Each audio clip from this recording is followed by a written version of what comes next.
السلام عليكم مشاهدي قناتنا الكرام. بابلو إيميليو اسكوبار، حيث يشار إليه بأنه ملك الكوكايين، هو تاجر مخدرات كولومبي سيء السمعة، ويعتبر الأكثر جراءة والأكثر تأثيرا وإجراما في تاريخ تجارة المخدرات. ولد في 1 من ديسمبر عام 1949 في كولومبيا، وهو الثالث بين إخوته السبعة. تزوج في عام 1976 ولديه ولدان. كان والده يعمل مزارعا ووالدته معلمة في مدرسة ابتدائية. تعلم بابلو ووصل للجامعة، لكنه ترك الجامعة وفضل أن يكرس نفسه لأعماله الشخصية. فمنذ طفولته كان دائما يتحدث بأن لديه رغبة قوية في أن يصبح مليونيرا في سن 22. بدأ حياته الإجرامية في أواخر ستينيات القرن العشرين، عندما اعتاد على سرقة شواهد القبور وبيعها للمهربين، وبيع تذاكر يناصيب مزيفة، وسرقة السيارات، وبيع السجائر المهربة. وفي أوائل السبعينيات قام بابلو بخطف مسؤول تنفيذي في كولومبيا لكسب 100,000 دولار سريعا. أسس اسكوبار منظمة كارتل ميدلين بعد أن شكل تحالفات مع عدة مجرمين آخرين، وكانت المنظمة في ذروة قوتها تحتكر نشاط الكوكايين من الإنتاج إلى الاستهلاك، وسيطرت على أكثر من 80% من الإنتاج العالمي من المخدرات، و75% من سوق المخدرات في الولايات المتحدة. فقد اعتاد بابلو على أن يستقل طائرة بنفسه بين كولومبيا وبنما لتهريب المخدرات إلى الولايات المتحدة، فكان يقوم بتهريب 15 طنا من الكوكايين يوميا إلى الولايات المتحدة وحدها بقيمة تزيد عن النصف مليار دولار. وفي يوم بعد عودته إلى ميدلين من الإكوادور مع حمولة ثقيلة، اعتقل مع أفراد عصابته المتواجدين معه في وقتها، حيث عثر على 39 رطلا من المخدرات بحوزتهم. وقد فشل في محاولة رشوة القضاة القائمين على قضيته، فقام بابلو بقتل الضابطين اللذين ألقيا القبض عليه، مما أدى إلى إسقاط قضيته. وكان بابلو يقوم بتهريب الكوكايين أيضا في الإطارات القديمة للطائرات، ويحصل الطيار وحده على نصف مليون دولار عن كل رحلة. وأيضا قد استخدم غواصتين للتهريب. وعندما تنامى الطلب في الولايات المتحدة على الكوكايين، رتب لشحنات إضافية وطرق وشبكات بديلة لضمان وصول الكميات المطلوبة. وخلال 10 سنوات تمكن من تعزيز إمبراطوريته الإجرامية، وجعلته أقوى رجل في المافيا الكولومبية. تكونت لديه ثروة هائلة تقدر ب30 مليار دولار أمريكي في وقتها، مما جعله أغنى رجل في العالم لمدة 7 سنوات متتالية، حيث كان بابلو وشقيقه يشتريان أربطة مطاطية بقيمة 1000 دولار في الأسبوع لحزم الرزم النقدية التي يتم دفنها في أنحاء مختلفة من كولومبيا. وكانت حوالي 10% من الأموال المخزنة تتلف كل عام بسبب أكل الفئران لها. وقد عرف حياة باهظة مع الثروة التي صنعها. شملت إمبراطوريته 400 منزل فاخر في جميع أنحاء العالم، وطائرات خاصة، وحديقة حيوانات خاصة تضم مختلف أنواع الحيوانات الغريبة.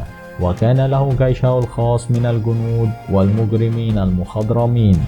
في بداية الثمانينات حاول اسكوبار تلميع صورته من خلال أداء الأعمال الخيرية والتوغل في السياسة. وفي عام 1982 احتل مقعدا في مجلس النواب الكولومبي، وقام بعمل عدة أعمال خيرية اكتسب بذلك شعبية كبيرة لدى سكان المدن التي كان يتردد عليها. في عام 1983 فقد مقعده في مجلس النواب بتوجيهات مباشرة من وزير العدل الكولومبي بعد أن نشرت صحيفة كولومبية العديد من المنشورات عن أعماله غير الشرعية. وبعد عدة شهور قتل بابلو وزير العدل الكولومبي بأمر مباشر منه. ففي عام 1985 ازدهرت تجارة المخدرات في كولومبيا وسببت قلقا لرئيس الحكومة، وقال إنه مستعد لمحاربتهم وتسليم تجار المخدرات إلى الولايات المتحدة. فقامت منظمة بابلو باقتحام المحكمة العليا الكولومبية وقتلوا العديد من القضاة في المحكمة ودمروا جميع الملفات والأوراق في الوقت الذي كانت فيه المحكمة تدرس معاهدة التسليم مع الولايات المتحدة. وكانت هذه المعاهدة ستسمح للبلاد بتسليم تجار المخدرات إلى الولايات المتحدة لمقاضاتهم.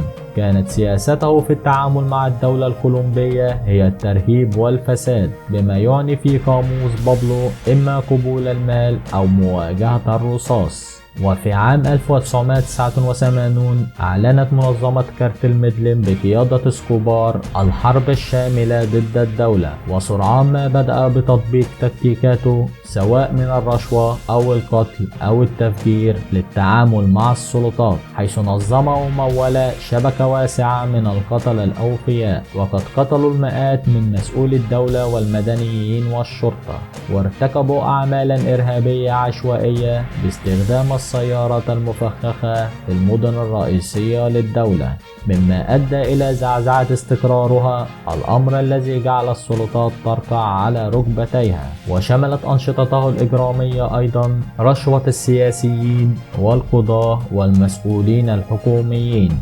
وكان بابلو معروفا رغم كل ذلك برعايته لأندية كرة القدم وقيامه بالمشاريع الخيرية، فكان الممول الرئيسي لعدة فرق كرة قدم كولومبية، كما كان له الفضل في تطوير ملاعب رياضية متعددة وملاعب كرة القدم ومساعدة فريق كرة القدم الأطفال. وعلى الرغم من أنه كان يعتبر عدوا للحكومة الكولومبية والولايات المتحدة، إلا أنه نجح في خلق النوايا الحسنة بين الفقراء، وكان له دور فعال في بناء المدارس والكنائس والمستشفيات في غرب كولومبيا، كما تبرع بالمال من أجل إقامة مشاريع لإسكان الفقراء، وغالبا ما ساعده سكان ميدلين وحموه بما في ذلك إخفاؤه عن السلطات. وفي أوائل تسعينيات القرن العشرين أصبح بابلو أكثر مجرم مطلوب للعدالة، فقد كان مسؤولا عن اغتيال 4000 شخص مختلف المناصب على مر نشاطه الإجرامي. وفي عام 1991 استسلم بابلو إلى الحكومة الكولومبية بعد أن عملت كولومبيا دستورا جديدا يحظر تسليم المواطنين إلى الولايات المتحدة، وطلب من الحكومة أن يكون في سجن خاص بحجة أنه مهدد بالموت إذا دخل إلى سجن تقليدي. وبالفعل قامت الحكومة ببناء سجن خاص يسمى لاكتدرال، وقد حوله بابلو إلى سجن فاخر. في عام 1992 تبين أن بابلو كان يقوم بنشاطه الإجرامي وهو خلف القضبان، فقررت الحكومة نقله إلى سجن تقليدي، إلا أنه اكتشف الأمر وخطط للفرار، فاستغل الجزء الخلفي من السجن الذي كان غير مراقب وهرب على الفور. وظلت تطارده السلطات بعد هروبه مدة 15 شهرا. وفي الأول من ديسمبر عام 1993 وعندما اقتربوا من القبض عليه حاول الهروب عبر أسطح المنازل في ميدلين، فتم إطلاق النار عليه وقتله، وذلك بعد عيد ميلاده 44 بيوم واحد. وبدأت منظمة كارتل ميدلين بالانهيار عندما داهمت الشرطة المكاتب وقتلت زعماؤها. شكرا لكم مشاهدي قناتنا الكرام، وإلى اللقاء.